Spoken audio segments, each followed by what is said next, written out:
Hello friends, இந்த வீடியோவில் என்ன பார்க்க போகிறோம் அப்படின்னா பார்த்திங்கன்னா, இப்போ கர்நாடகாவில் உள்ள ஒரு செய்தி தான் பார்க்க போகிறோம். கர்நாடகா பெங்களூரில் பார்த்திங்கன்னா, கவர்மெண்ட்லேயே பார்த்திங்கன்னா பட்டுப்புடவை கொடுக்குறாங்க. ஆனால் அந்த பட்டுப்புடவை அவ்வளோ ஈஸியாக கிடைக்குமா கேட்டால் கண்டிப்பாக கிடைக்காது. காலையில் பார்த்தீங்கன்னா 4 மணிக்கு லைன் நின்றுவாங்களாம். 10 மணிக்கு தான் கடை திறப்பாங்க. அதுக்கு காலையிலே 4 மணிக்கெலாம் பார்த்தீங்கன்னா வரிசையில் நீங்கள் நிற்கணும். ஏன்னா கூட்டம் பயங்கரமாக இருக்கும். கூட்டம் கட்டுக்கடகமாக இருக்குது அப்படின்னால 4 மணிக்கு நின்று இல்லை அவ்வளோ பேர் நிற்பாங்களாம். ஒருத்தருக்கு ஒரே ஒரு புடவை தான் கொடுப்பாங்க. கண்டிஷன் படி தான் நீங்கள் வாங்க முடியும். ஒருத்தருக்கு ஒரே ஒரு புடவை தான் உண்டு. எத்தனை புடவை கொடுக்க மாட்டாங்க. அது ஒருத்தருக்கு 10 நிமிஷம் தான் உண்டு. இப்போ உங்களுக்கு பச்சை கலர் பிடிக்கும் அப்படின்னு நீங்கள் சொன்னீங்கன்னா இந்த பச்சையில் எத்தனை புடவையும் எடுத்து காட்டுவாங்க. இந்த 10 நிமிஷத்துக்குள்ளே தான் நீங்கள் எடுத்துக்கலாம். சும்மா இப்படி நீங்கள் டயத்தப்புறம் வேஸ்ட் பண்ண முடியாது. அந்த 10 நிமிஷத்துக்குள்ளே உங்களுக்கு பச்சை கலர் பிடிக்கும் அப்படின்னா அந்த பச்சை கலரில் எத்தனை புடவையும் எடுப்பாங்க. ஆரம்ப விலை அப்படின்னு கேட்டிங்கன்னா 20,000 ரூபா. 20,000 பார்த்தீங்கன்னா 1,00,000 ரூபா வரை இருக்குது. ஆரம்பமே 20,000 தான். ஆனால் அந்த பட்டுப்புடவைக்குன்னு கூட்டத்தை பார்த்திங்கன்னா காலையில் 4 மணிலே எல்லாம் நின்னா தான் கடை திறந்த உடனே நீங்கள் வாங்க முடியும். அப்புறம் 10 மணிக்கு கடை திறந்து அதுக்கப்புறம் வாங்கி அதுக்கப்புறம் நீங்கள் அந்த உங்கள் லைன் வாங்கிறதுக்கே கிட்டத்தட்ட 6 மணி நேரம் 7 மணி நேரம் 4 மணிலேருந்து கிட்டத்தட்ட நீங்கள் எவ்வளோ நேரம் நிற்கிறீங்க பாருங்கள். 4 மணிக்கு லைன் நிற்கினா 10 மணிக்கு கடை திறந்து அதுக்கப்புறம் பார்த்திங்கன்னா உங்கள் இது ஒரு ஆளுக்கு 10 நிமிஷம் நீங்கள் எடுக்கிறதுக்குள்ளே அவ்வளோ நேரம் நின்று எல்லோரும் பட்டுப்புடவை வாங்கிட்டு போகிறாங்க.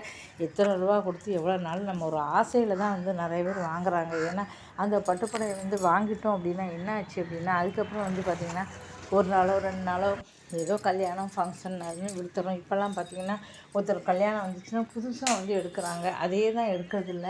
ஒவ்வொரு கல்யாணத்துக்கும் ஒவ்வொரு மாதிரி புடவை எடுக்கும். முன்னாடிலாம் ஒரு புடவை வச்சுருந்தாங்கன்னா வருஷ கணக்கு வச்சுருப்பாங்க. இது 10 வருஷத்துக்கு முன்னாலது 15 வருஷத்துக்கு முன்னாலது. ஆனால் இப்போல்லாம் அப்படி கிடையாது. ஒவ்வொரு ஃபங்க்ஷனுக்கும் ஒவ்வொரு புடவை எடுக்காங்க. அப்போ அந்த புடவை எத்தனை நாள் உடுத்துவீங்கன்னே சொல்ல முடியாது. பீரோவில் ஒவ்வொருத்தருக்கும் அடுக்கி வச்சுருக்காங்க. 50 புடவை 100 புடவை. அந்த புடவையோட புடவையாக இதுவும் இருக்க போகுது. வரிசையில் நின்று வாங்கினோம் அப்படின்னு ஏதாவது ஒரு ஸ்பெஷல் இருக்குமான்னு தெரில. ஒரு 10 தடவை கட்டிச்சுன்னா அதுக்கப்புறம் இந்த புடவையை உடுத்துவாங்களாம் தெரியல. பட்டுப்புடவை மோகம் பெண்கள்கிட்ட இன்னும் குறையலை அப்படின்னு தான் சொல்லலாம். பட்டுப்புடவைன்ட்டு எடுத்து குவிச்சு தான் வச்சுருக்காங்க. அதுவும் எல்லோரும் 10,000ன்ட்டு.